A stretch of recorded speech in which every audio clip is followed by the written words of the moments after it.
5 freedoms and legislations. Zoos need to have legislations to ensure that animals and people are safe at the zoo. There are guidelines and safety precautions which are in place to protect animals and the visitors. The 5 freedoms for animal welfare are freedom from hunger and thirst, freedom from discomfort, freedom from pain, injury and disease, freedom to express normal behaviour, and freedom from fear and distress. Zoo licensing legislation.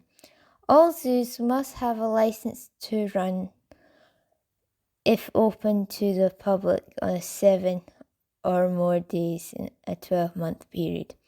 Before applying for a license, you must tell your local authority in writing 2 months before applying for a license.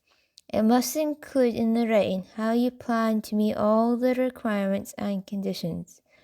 Publish a notice of your intention to open a zoo in one local and national newspaper. Display the notice at the site of proposed zoo. Applying for the zoo license and wait for acceptance. After getting a license, display a copy at the zoo entrance. Renew the license before it expires and valid. For the original, it is 4 years and 6 years for the renewed. All exotic endangered animals should have a license and kept away from public access.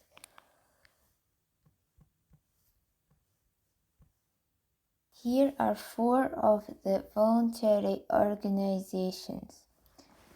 BIAZA, which stands for British and Irish Association of Zoos and Aquariums. EAZA, European Association of Zoos and Aquaria. WAZA, World Association of Zoos and Aquariums. And ZIMS, Zoological Information Management Systems.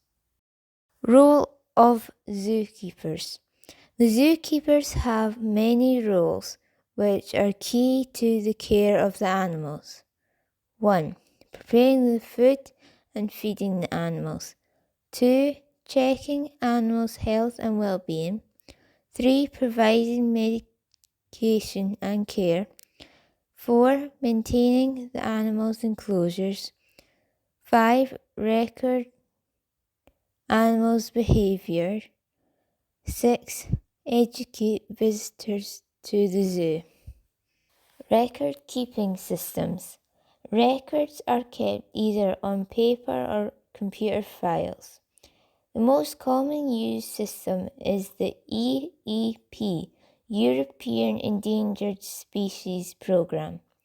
Records of each animal kept should include identification of animal/species, mates used, health records of parents and offspring, date of birth, cause of death of relatives, dates of mating, and genetic information.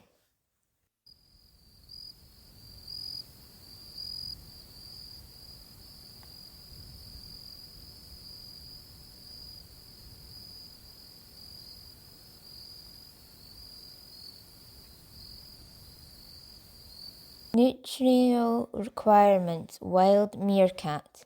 Meerkats are naturally omnivores. Their diet consists of insects such as beetles, scorpions, termites, and grubs. They will also eat small rodents, fruit and plants, bird eggs, and reptiles. Meerkats find it hard to find water. They will utilize moisture from roots and tubers. They will spend most of their day foraging whilst continuously on the move. They have an excellent sense of smell to find food over a large area. They must find their own food, but will share large prey if found together. Meerkats in captivity. Nutritional requirements. In captivity, the meerkat's diet consists of fruit, vegetables, dry food, and meat. It can also contain insects such as mealworms, crickets, and locusts. Food presentation strategies. Zookeepers try to mimic the natural environment as much as possible for the meerkats. Fruit and vegetables are presented in piles within their shelter, whilst mealworms are scattered around the enclosure to ensure that meerkats maintain the natural skill of foraging. Uncharacteristic behaviours. Animals in captivity lose their natural behaviours. Examples. Carnivores. Otters have learned to beg keepers for food instead of natural foraging. Herbivores. Wild cavy have lost their natural fear of humans and beg for food. In both cases, the animals have learned a feeding routine, which is an uncharacteristic behaviour. Omnivores. Meerkats which lack enrichment in their enclosure start excessive grooming, which can lead to self-harming. This is a sign of stress in the animals. Uncharacteristic behaviours. Hand-rearing. Animals lost natural instinctive reaction to humans, and thus gives uncharacteristic behaviours around humans. Problems that might cause animals behaviourally and socially are pacing back and forth at the front of the enclosure, set in a routine when it comes to feeding, enjoys human attention, does not want to interact with others of its own species, and does not act like the rest of its own species. Uncharacterized behavior in meerkats. Stereotypical behaviors that may be observed for the meerkats are excessive or over grooming, self-harming themselves due to stress, isolating themselves from the rest of the meerkats, and aggression between each other. Behaviors in meerkats. To avoid excessive grooming, the keepers have to check that the meerkats do not have mites. If so, treat them. To ensure this does not lead to self-harming, the keepers must prevent boredom for the animals. New activities keep the meerkats focused with tunnels, food puzzles, and climbing objects. To avoid aggression within the enclosure, the keepers must ensure that the enclosure is large enough for the animal with space and activity to allow the animals to have a quiet and personal space.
I would like to give a special thank you to everyone at Dundee and Angus College and at Camperdown Wildlife Centre.